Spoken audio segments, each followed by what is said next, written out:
Some open-world games give you a huge map, but only a few make you forget the main story even exists. We're breaking down 20 open-world games that deliver unforgettable worlds, memorable moments, and plenty of reasons to keep exploring long after the credits.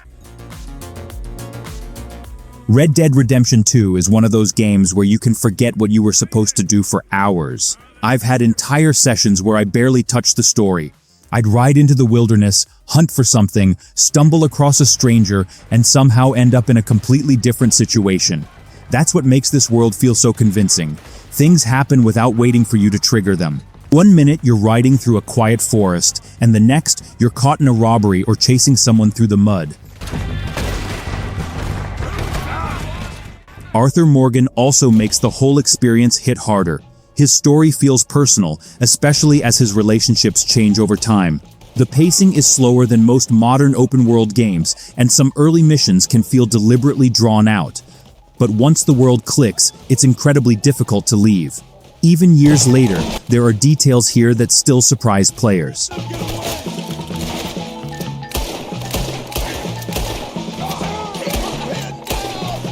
The Witcher 3. Wild Hunt is the kind of game that made me stop rushing through open worlds. I'd leave town for one small quest, then discover something that completely changed my plans. A simple contract could turn into a strange investigation, and the choices rarely felt as obvious as they first appeared. That's where The Witcher 3 really stands out. Its world isn't just packed with activities, it's filled with stories that actually give those places a reason to exist. Some of the best moments aren't even part of the main quest. You might meet a character for a few minutes and still remember their story hours later. Geralt also feels great to control once you understand his signs, potions, and swordplay. The combat can feel clunky at times, especially compared with newer action RPGs. But the writing, characters, and sheer amount of meaningful exploration make those rough edges easy to forgive. And then there's the expansions, which somehow make an already massive adventure feel even bigger. Not too late to surrender. Elden Ring is the game that made me stop checking the map and start trusting my curiosity. The first time I saw something strange in the distance, I had no idea where it would lead. I rode toward it, found a hidden path, and ended up fighting something I definitely wasn't ready for. Moments like that happen constantly in Elden Ring. The lands between rarely tells you what to do, and that's exactly why exploration feels so rewarding. You can walk into a cave, discover a completely optional area, or accidentally find a massive boss guarding something you didn't even know existed. And when you finally beat an enemy that destroyed you 20 times earlier, the feeling is incredible. The combat demands patience, but there are enough weapons, builds, and abilities to let you fight your own way. It can be brutally difficult, and some areas feel exhausting after repeated deaths. Still, that sense of discovery never really disappears.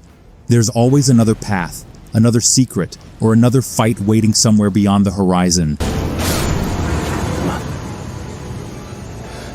America, a curse upon thee.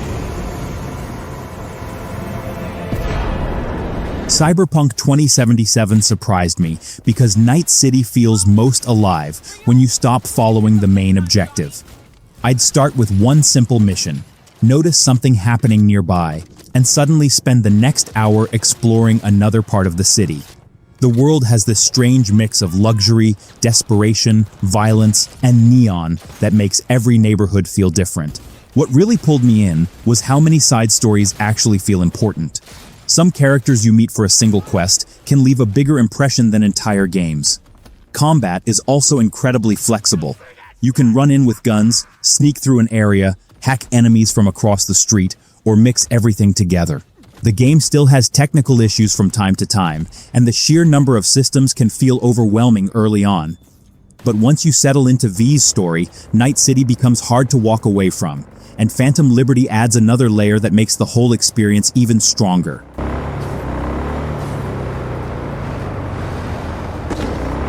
Ghost of Tsushima feels like the rare open world where simply riding from one place to another is part of the fun. I'd follow the wind towards some distant hill, only to find a quiet shrine, a hidden path, or a beautiful view I wasn't expecting. The island itself constantly pulls you forward without filling the screen with distractions. Then the swordplay kicks in, and suddenly every fight feels tense and deliberate. Switching stances against different enemies gives combat a nice rhythm, but it's the duels that really stick with me. Facing one opponent in the middle of a field, with nothing around except the wind and falling leaves, can feel almost like a movie scene. Jin's journey also gives the world more weight because you're watching him struggle between tradition and survival. Some activities become repetitive once you've spent enough time exploring, and the stealth can be fairly forgiving. Still, few open-world games make you feel this connected to the landscape.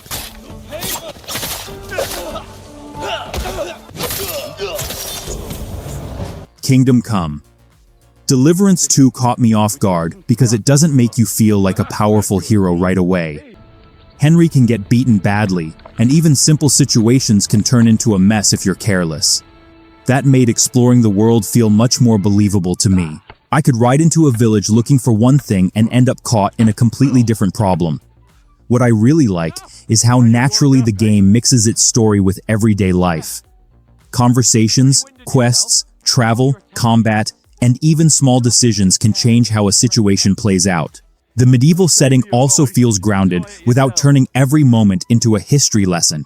You actually feel like you're moving through a living place where people have their own routines and problems.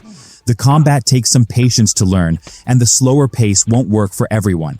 But once you settle into Henry's world, even ordinary moments can become surprisingly memorable. And that's exactly why this adventure feels so different from most open-world RPGs.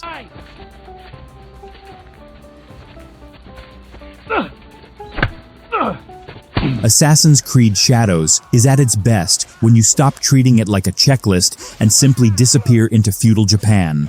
I loved moving between rooftops as Naui, then switching to Yasuke when a situation called for brute force. The two characters make exploration feel noticeably different, especially when you approach the same target in completely opposite ways. Naui can slip through darkness, climb into buildings, and quietly remove guards before anyone realizes she's there. Yasuke feels like the answer when stealth goes wrong and you just want to fight your way through. The changing seasons also give the world a different mood as you travel across towns, forests, and countryside. Some activities can become repetitive, and the open world still has familiar Assassin's Creed routines. But the setting gives those familiar ideas a fresh identity. When you're sneaking through a castle during a storm or watching the landscape change around you, shadows can create some genuinely beautiful moments.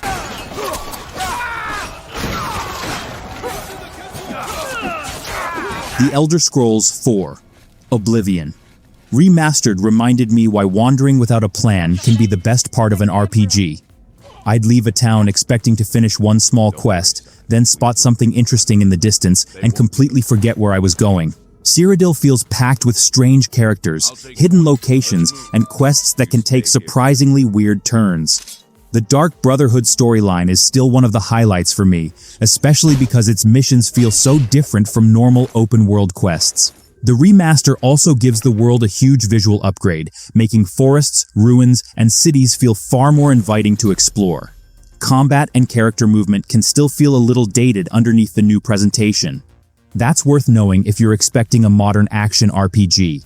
But once you start getting distracted by caves, side quests, and random encounters, those older design choices become easier to appreciate. There's a certain freedom here that newer open-world games sometimes forget. The Legend of Zelda: Tears of the Kingdom gave me the kind of freedom that makes you question whether there's even a correct way to play. I could see a problem in the distance and immediately start thinking about how to solve it instead of searching for the intended route. One moment, I'd be exploring a quiet island in the sky. The next, I'd be building some ridiculous machine and hoping it actually worked. That creativity is what makes this world so much fun. You can combine objects, create vehicles, experiment with weapons, and find solutions that the game never directly explains. The world also rewards curiosity in small ways, so even wandering around can lead to something useful or completely unexpected. Some of the building controls take time to master, and the huge amount of freedom can occasionally feel overwhelming. But when an idea actually works, There's this satisfying feeling that you figured it out yourself. Few open-world games make experimentation feel this important.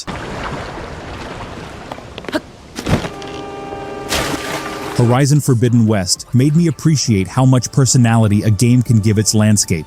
I'd be riding through the wilderness, spot a massive machine in the distance, and immediately change direction just to see what it was doing. The machines aren't just enemies waiting for Aloy.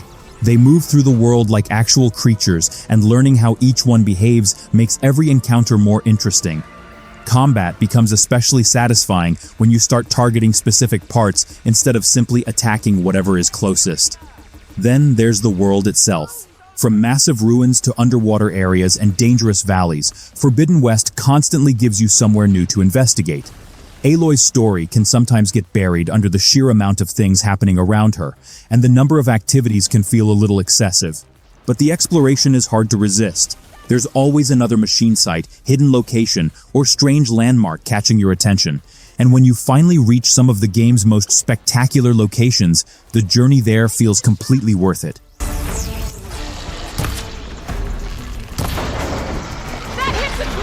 Days Gone surprised me because its world feels much more dangerous when you're traveling alone on that bike. I remember heading toward a simple objective, hearing freakers nearby, and suddenly realizing I had a massive horde moving somewhere ahead of me. Those moments make the open world feel unpredictable in a way many games struggle to achieve. Deacon's bike also becomes more than just transportation.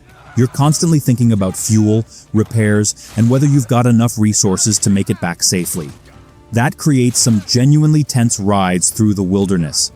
The story takes a little while to find its rhythm, and Deacon can come across as rough around the edges early on.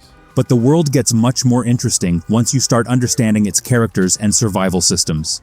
Then you discover a horde and realize just how badly things can go. Few open-world games make you feel this vulnerable while simply traveling from one place to another.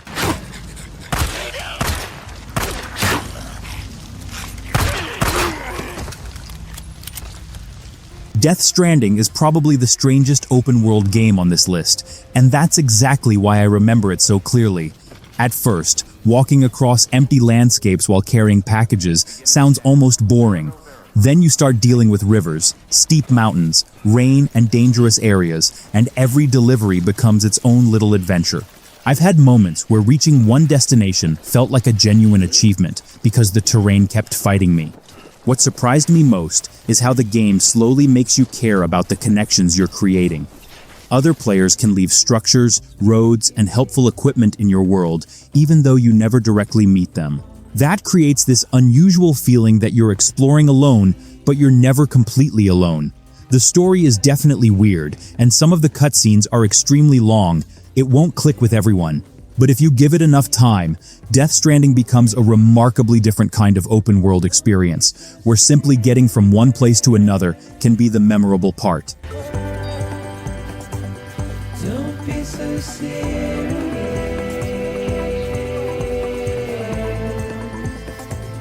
Don't be so serious.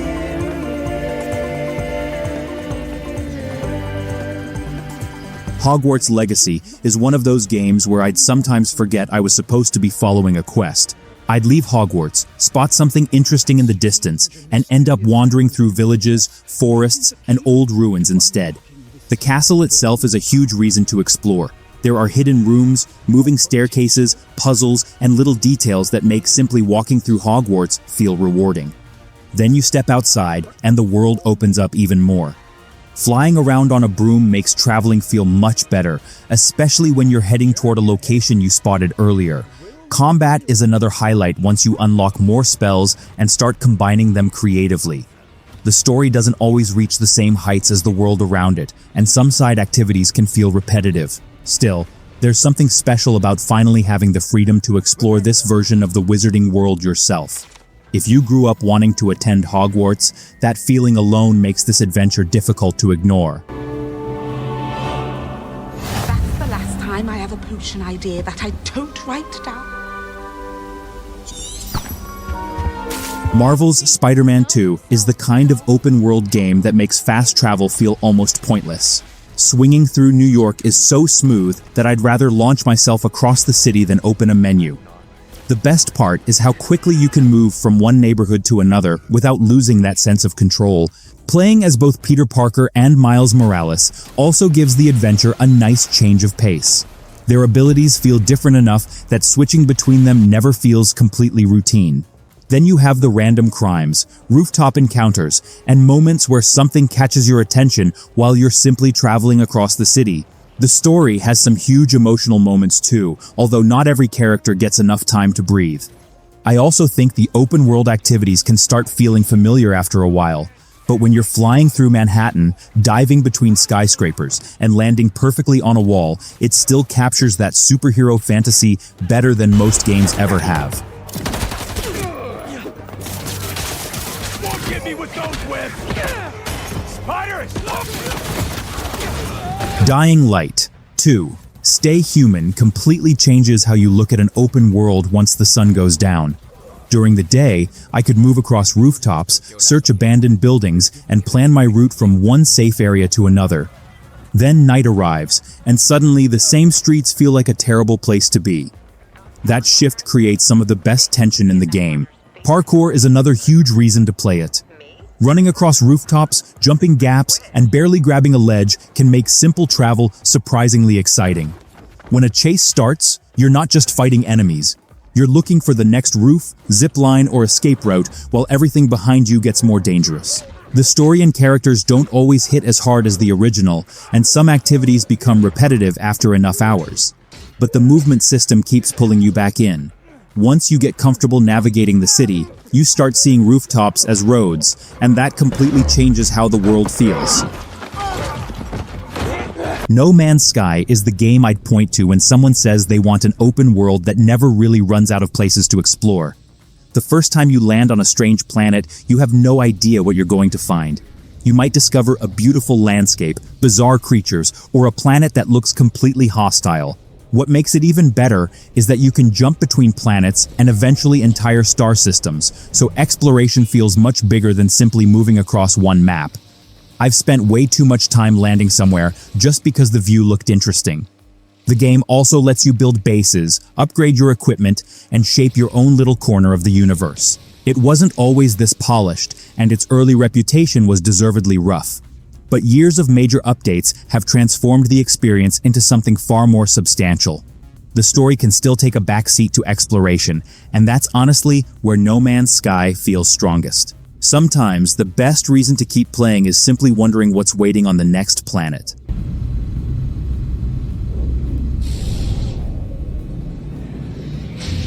Fallout 4 is one of those games where leaving the main quest can lead to a completely different adventure. I'd head toward a random building on the horizon, expecting nothing special, and somehow discover a story, a hidden room, or a fight I wasn't prepared for. The Commonwealth feels dangerous without constantly throwing enemies at you, which makes exploring abandoned places surprisingly tense. Then, there's the settlement system, which can turn a simple scavenging trip into an hour of collecting materials and building something ridiculous. I also like how the game lets you shape your character around the way you actually enjoy playing. You can focus on guns, stealth, power armor, or a mix of everything. The dialogue system isn't as deep as Fallout fans hoped, and some quests can feel repetitive after dozens of hours. But the freedom to wander, experiment, and stumble into unexpected situations keeps the world interesting. Even after finishing major quests, there are plenty of strange corners left to discover. Batman Arkham City is proof that an open world doesn't need to be enormous to feel unforgettable. I still remember gliding across the city, spotting trouble below, and dropping straight into a fight without breaking the flow.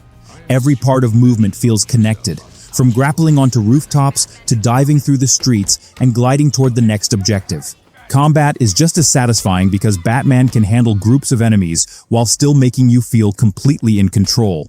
But the side stories are where the world really surprised me. You can ignore the main plot for a while and investigate strange crimes, track villains, or stumble into moments that feel completely separate from Batman's main mission.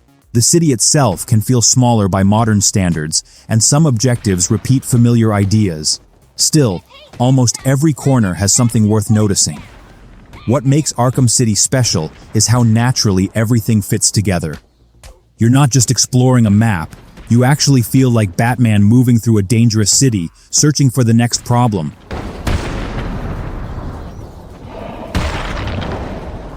Metal Gear Solid 5. The Phantom Pain is the game that made me realize an open world can be built around player freedom instead of constant distractions. I could sneak into the same enemy base several different ways, and the game rarely forced me to use one specific approach. Sometimes, I'd crawl through the grass and quietly take everyone out. Other times, I'd create a ridiculous distraction and watch the guards completely lose track of what was happening. The best part is how the world reacts to your habits. Use one tactic too often, and enemies can start preparing for it. That pushed me to experiment instead of repeating the same strategy every mission. Your relationship with Mother Base also gives the adventure a bigger sense of progression. You're constantly gathering resources, recruiting soldiers, and improving your equipment. The story can feel fragmented, and some later missions repeat earlier ideas. But the freedom you get during missions is still incredible. Very few open-world games make you feel this much like the person controlling the chaos. She's setting foot on this base. Grand Theft Auto 5 is still one of those open-world games where I can jump in with no real plan and somehow end up with a story worth remembering. Los Santos gives you that freedom immediately. You can follow the main story, explore the countryside, cause complete chaos, or just drive around and see what happens. Switching between Michael, Franklin, and Trevor also gives the world a different feel because each character brings their own personality and problems. Trevor alone can turn an ordinary drive into something completely ridiculous. What impressed me most is how much variety the world offers without constantly demanding your attention. You can race, fly, explore, hunt for hidden locations, or simply mess around with the physics. Some parts of the story feel dated now, and the online side has obviously become a huge part of GTA's identity, but the single-player world still holds up incredibly well. Los Santos feels less like a map and more like a place you can keep returning to, even when you've already seen most of it.